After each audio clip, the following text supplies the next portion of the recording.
নামাজটা তো পড়লাম, পোলাটা দোকানে রাই গাইছি, দেখি যে পোলাটা কাজ কাম ঠিক করে করতেছে কিনা।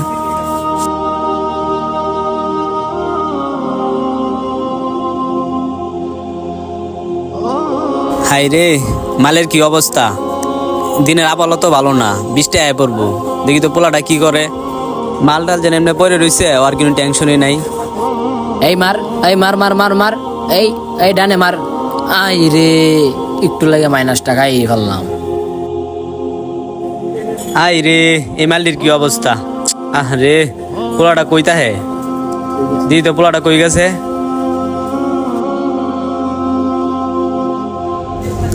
কিরে হীরা, তোর কয়বার কইছি দোকানে গিয়ে খেলাধুলা করবি না? স্যার ভুল হয়ে গেছে। বলইছে মানে, তোর আর একবার দুই দিকে দোকান থেকে খেলাধুলা করতেছ, তাহলে তোর পরিণাম অনেক খারাপ হইব। স্যার আমি তো সবই দেখতেছি, এই মাত্র বসলাম। আচ্ছা আমি সবকিছু দেখতেছি। এই মাল্লি গুঁড়ো নাকে দেখতেছ, আকাশের কি অবস্থা খারাপ, চালু করলে মারলি গুঁড়ো, চালু মারলি গুঁড়ো, এই সবগুলো মারলি গুঁড়ো চালু। ঠিক আছে স্যার, আপনি কোনো টেনশন করেন না, আমি সবগুলা দেখতেছি। টেনশন তো করি না।